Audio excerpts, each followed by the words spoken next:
She's one of the most watched women in the world. So much that after her leg-bearing split at the 2012 Academy Awards, her right leg alone went viral. Angelina Jolie is an Oscar-winning celebrity after all, and so her body has been coveted, analyzed, picked apart, and just about every tabloid outlet at some point has talked about how many kids she has, her Lara Croft physique, her lips, and yes, that leg. But on Tuesday, it was Angelina Jolie who did the talking, offering up her body for discussion on her own terms, and in a very different way.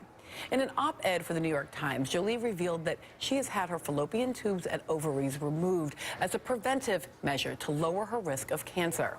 Thrust into menopause at the age of 39, the actress and mother of 6 said, "I feel feminine and grounded in the choices I am making for myself and my family. I know my children will never have to say, 'Mom died of ovarian cancer.'"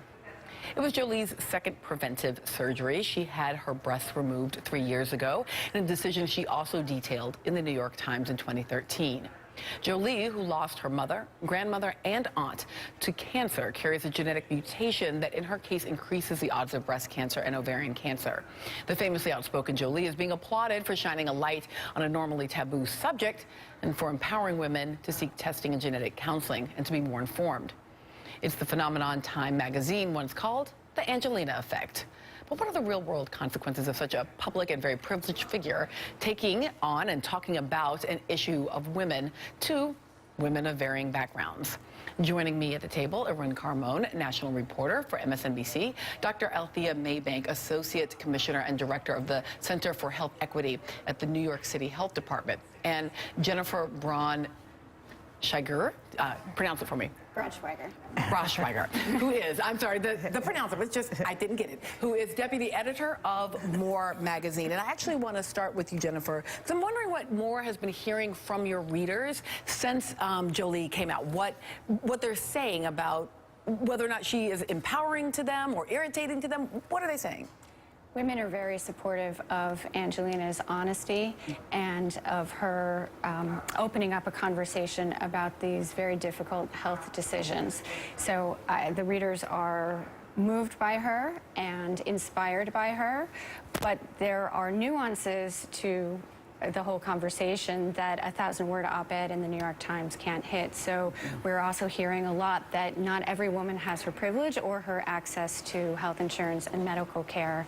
And she is very lucky to have those things, but they don't apply to everybody. Yeah, I'm always of kind of two minds on that. I mean, on the one hand, yes, clearly, right, that intersection of health and access is enormous. On the other hand, it also is a bit of a reminder that we are not necessarily protected from the ravages of health problems just because of wealth or fame.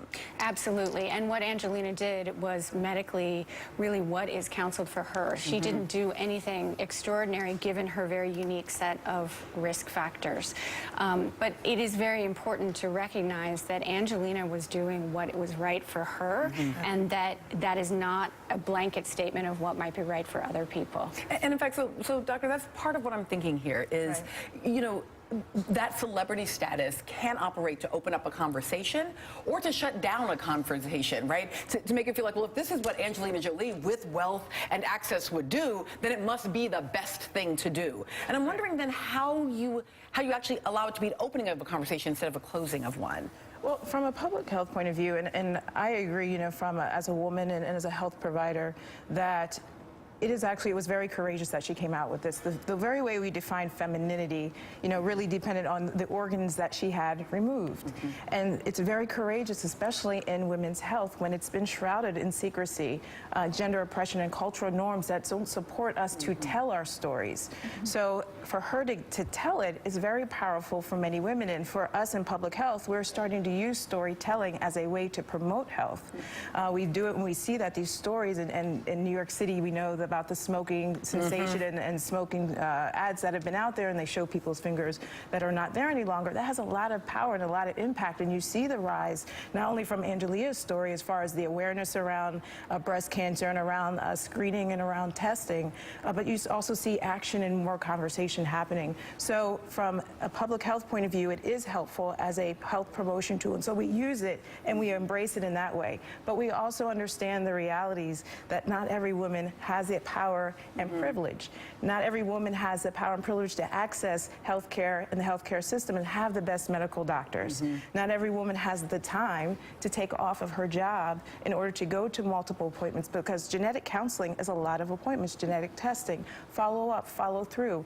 A lot of women are the heads of their households, and they're also having to care for their family. So even if Affordable Care Act is saying that it's going to cover genetic counseling as well as testing, if it shows that it's warranted, many women still may have to pay out-of-pocket costs, and they're going to have to make the decision, do I feed my family or do I pay this? So there are a lot of realities that do need to come in play, and we have to be very honest about that, and we're noticing that through the Center for Health Equity in New York City. So everything that you just laid on the table, we're going to take a quick break, and then when we come back, I want to ask a little bit about that, because I'm of two minds on this question of telling stories and the ways in which it is required of women when we're talking about our reproductive organs in a way that maybe nobody else has to talk so much about their internal organs in order to sort of have freedom of access. Thank you, though, to Dr. Althea Maybank. The rest of my panel sticking around, and when we come back, the lawmaker who went public with the story of her abortion and why she said she had to come forward.